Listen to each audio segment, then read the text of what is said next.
Hello, everybody. Welcome to the Two Sides of a Coin podcast. My name is Nkosi, and I do apologize that the podcast is late this week.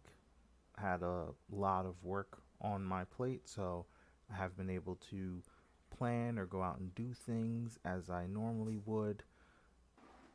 The only thing that I have been able to watch is the Bishop Sycamore Scandal.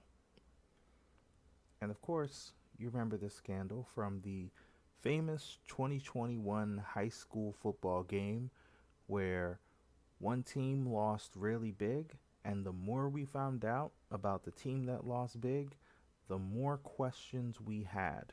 So thankfully, this documentary is here, and you're going to hear my full review. And if it answered so many questions, and if it was really as bad as it thought to be, or maybe it was even worse. So let's jump into it. I don't know how familiar you are, but in 2021, there was a very infamous college football game.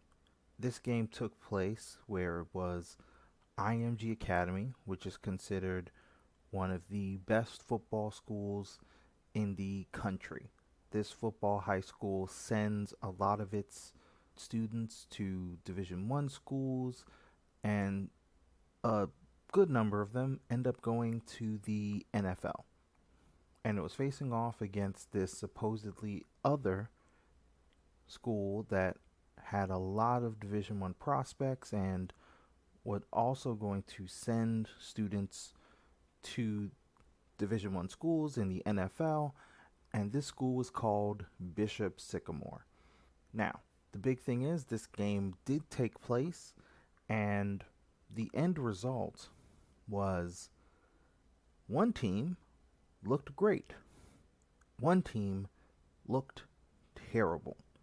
And the team that looked terrible was the team that nobody had heard of before this point, which was Bishop Sycamore.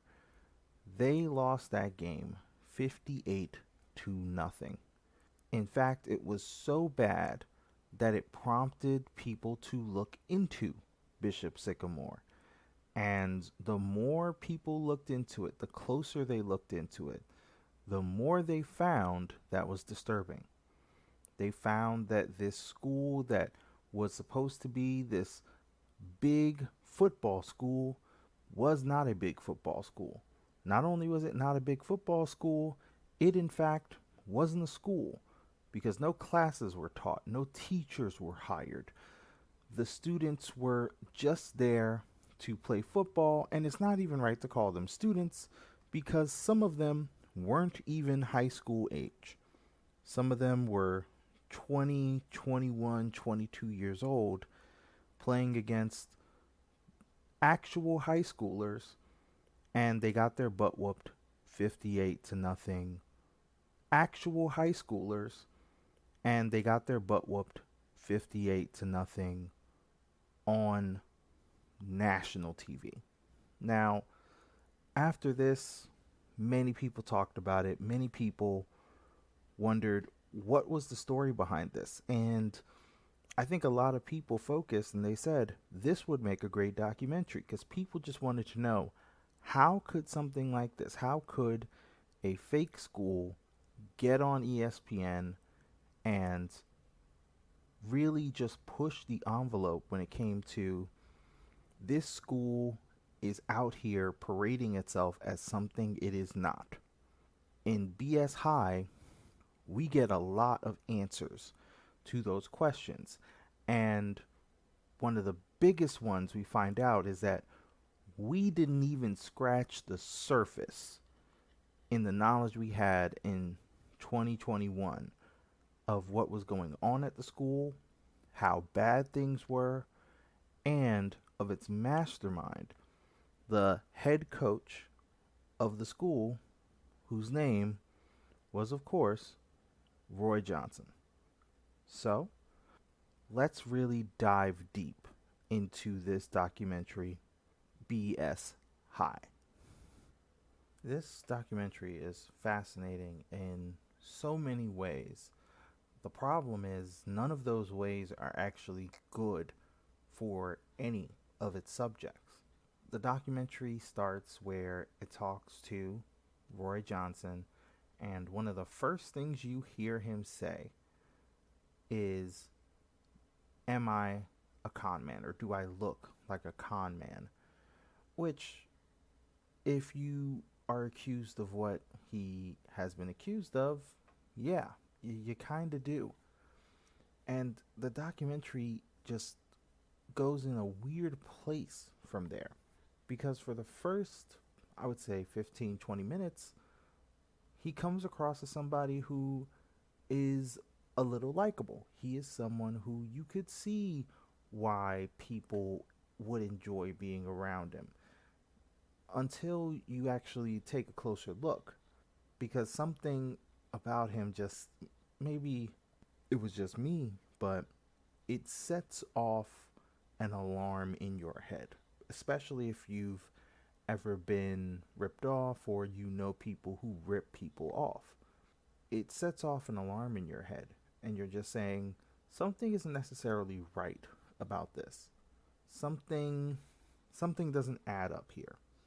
And the more he talks about his philosophies, about what he is doing, just about some of the mottos that he has in his life. One of the very first mottos he says is, I'm going to do what the rich people do, even if I don't have the money, which is a wild thing to say. And even if you think about it for a little bit, it goes out the window, and you would say, well, if you don't have the money to do what necessarily the rich people do, you can't necessarily do what they do. You may be able to do something like it, but you can't do it exactly as they would. And I would probably not feel the way I feel about Roy Johnson and about Bishop Sycamore throughout this documentary if what you learn is that it's so much worse than what you thought. You learn about the promises that he would make to people who believed in him. And you learn that he preyed upon those who did not necessarily have the shot at Division 1. Maybe it was because they didn't have the grades to get into school. Maybe it was because they simply did not have the talent to get into those programs. Maybe it was because they didn't have enough time or enough film to show people who they were. And you understand where some of that can go, where somebody is making you these incredible, incredible promises. And you can really start to believe them. I remember when I was young and I was trying to find my first job, and one of the first jobs I got was an online job, and they were talking about hiring me so that way I could fix up machines and stuff like that. And I was like, well, that's great. I can do all that. I can fix up machines. And then they said, you don't even need to leave your home. We can just send the machines to you. You fix them and you send them back. And I said, well, that's amazing. I can do that as well. And then they talked with me and they wanted to send me a check to look at this. They were like, we're going to send you all this money so that way you can, cash it. You can get the money from this check and just send us what's left over, and you use whatever you need to use so that way you can pay for the stuff you need in order to set up this equipment. Now, to those people who were paying attention, obviously this was a scam. Now, did I fall for it? I thought, man, this is a little weird that they're willing to pay me money before we even get started, before they have any of my information. So I went and I just talked to my dad. I talked to him and I said, "This is what they're giving me. This sounds a little weird, right?" And my dad said, "Yes, it sounds a little weird. I'm not going to say it's a scam. It kind of sounds like one, though. So here's what we're going to do: we're going to ask questions.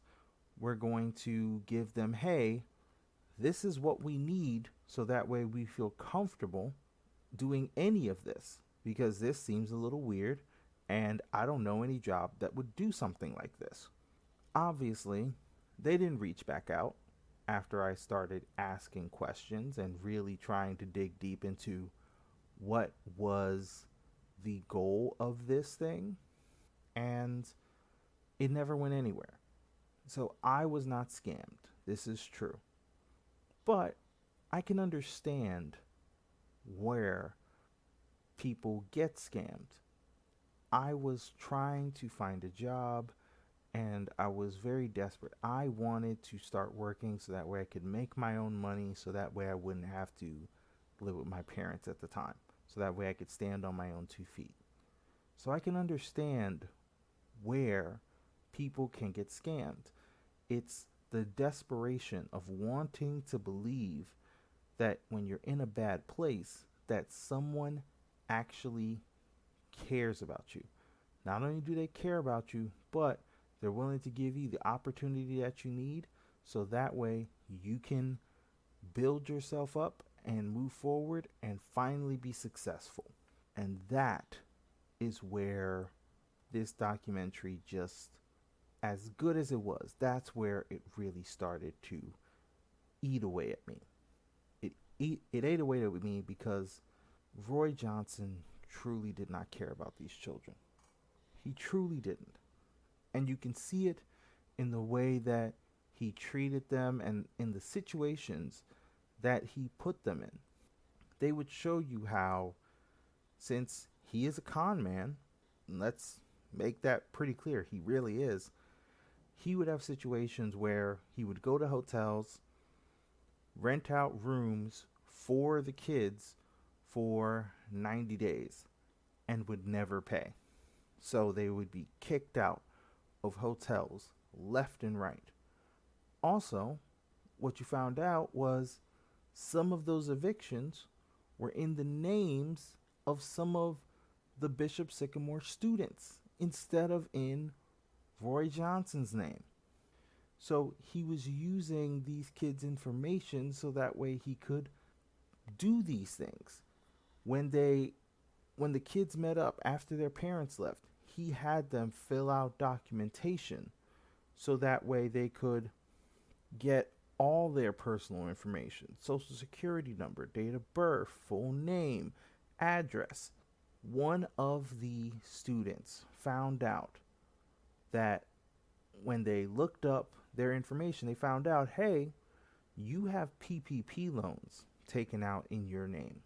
Now, those who remember, PPP loans were those loans that were provided during the pandemic that people applied for. So when they said, hey, do you remember taking out some PPP loans? And the look on his face of just confusion, you fully believed he had no idea that there were any loans taken out in his name. So just the absolute gall and the absolute lack of awareness from Roy Johnson. And you know what? That's wrong. I should not have said that he had a lack of awareness. It's not that he didn't have a lack of awareness, it's that he didn't care. He, all his thinking was, as long as I can keep faking it until I make it, then I can truly get all the fame, adulation, and money that I'm looking forward to. I guess at the center of it all, that's the biggest problem. You're dealing with somebody who, as the documentary goes along, as you keep watching it, you're just fascinated in a very bad way about this person who is a pathological liar, who at no point takes any responsibility for any of the things that he does. The things that he even admits to are things that no reasonable person would admit to because they would know how bad it looks.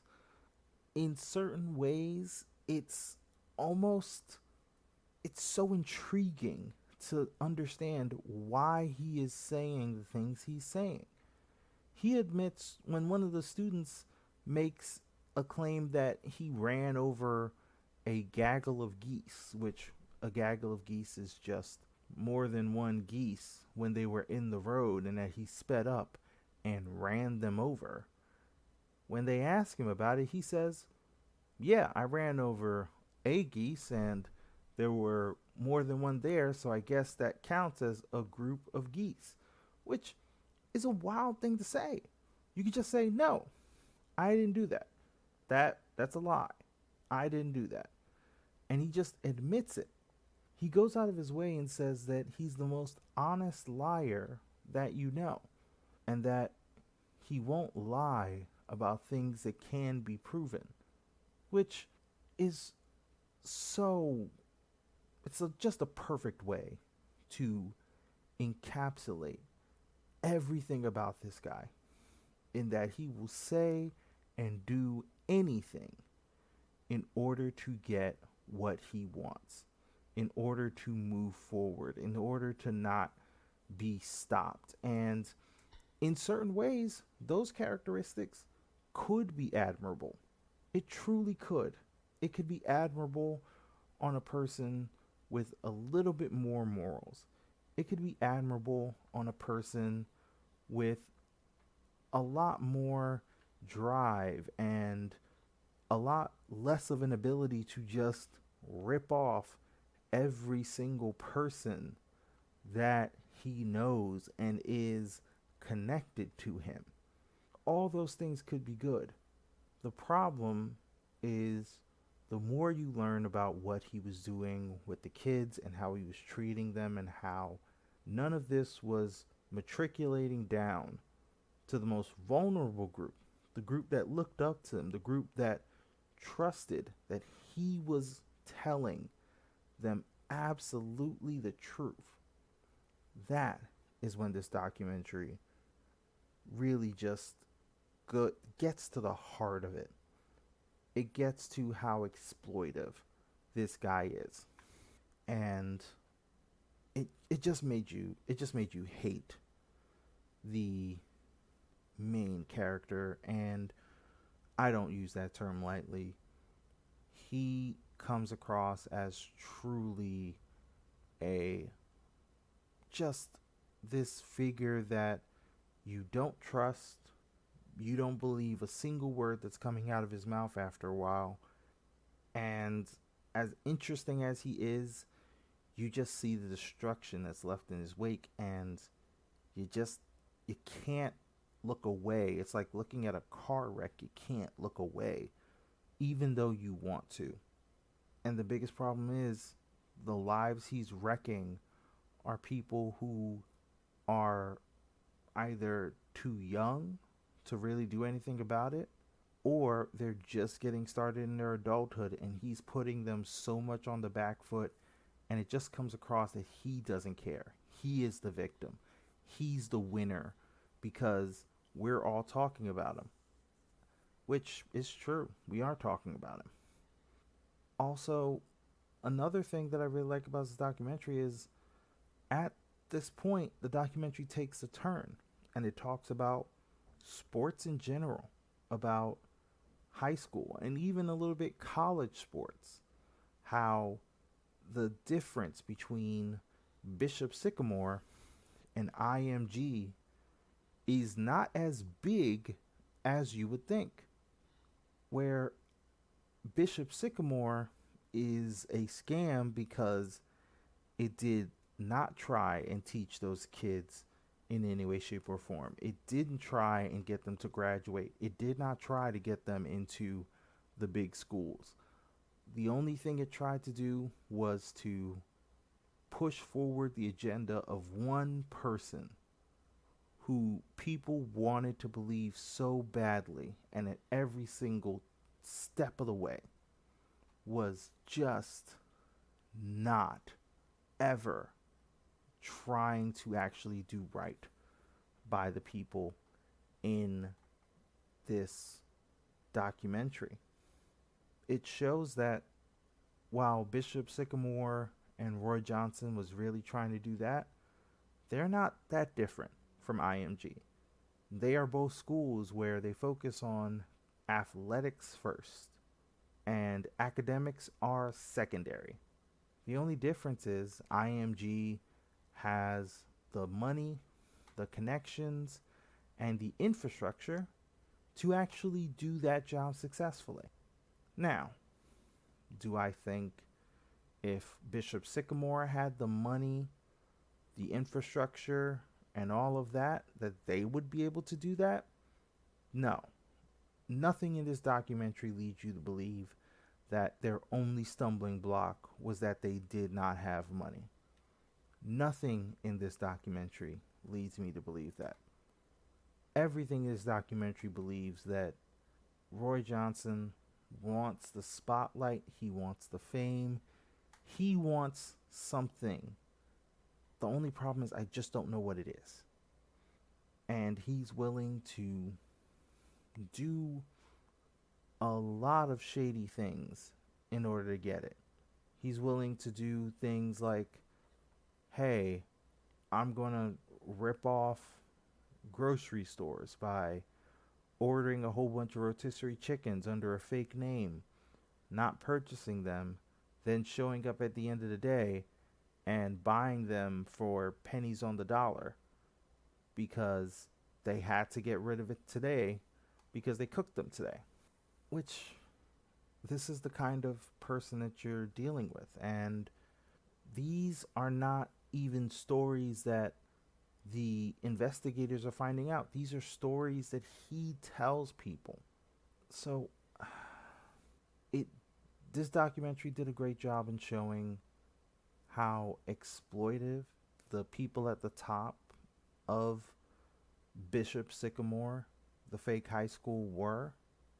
It also showed how exploitive in its own way the entire high school football system at the top can really be, about how so much money can actually be made off of these students where none of these students will see a dime of that money, and they'll hope to get scholarships and move on to the next level, where just now they have the ability to get money off of their name, image, likeness. Outside of that, the difference is one does everything by the book, and Roy Johnson does not know where the book is, and even if you tell him where the book is, he's just going to ignore it, as he did with the Ohio High School Athletic Association book, where at one point he'll say, nowhere in Ohio do they talk about things being the reasonable age for a student and what eligibility is. And then they made a point of putting down the OSHA guidelines and showing you where the rules are on what the eligibility is. Honestly, I think the only thing that he was saying that was honestly true is that the reason he was able to get away with the things he was able to get away with is because there were no rules punishing people for those things. So you hope that those rules will go into place, but football is such a money maker in so many places that it really does have a huge asterisk as to, will it actually be put in place, or is it just going to be lip service because it seems like the only reason that he isn't being charged for the litany of things that he did and the litany of rules that he broke was that nobody thought that someone would go out of their way and create this fake thing. And Roy Johnson simply said, as long as you're telling me I can't do it, then I'm just gonna do it. And that is probably the biggest and saddest thing of all.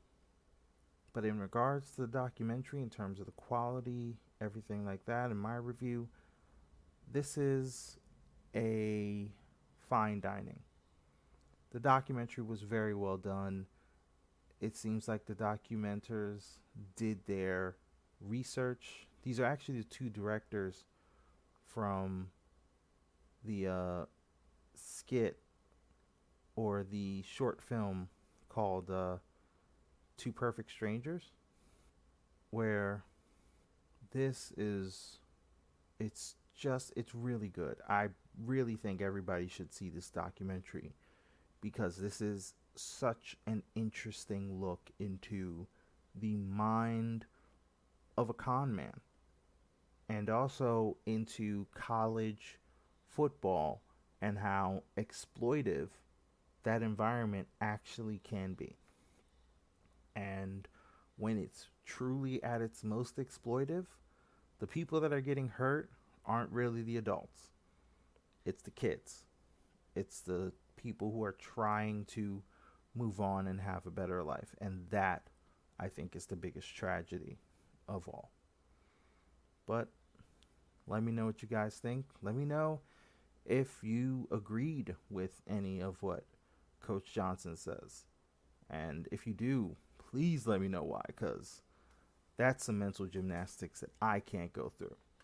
But let me know if you liked it, if you hated it, or if you just hated it because this guy is getting so much press off of it. So let me know in the comments. Thank you guys so much for listening to this week's episode. If you want to reach out to me, you can find me in several places. You can contact me on Twitter at Two Sides Coin. You can find us on Instagram at Two Sides of a Coin. That's TWOSIDEZ of a coin, all one word. You can email us at twosidespodcast@gmail.com. And you can listen to the podcast on Podbean, on Spotify, and also on Apple Podcasts. So we hope to really hear from you guys. I love to hear and discuss anything you guys want to talk about, and we'll talk to you later.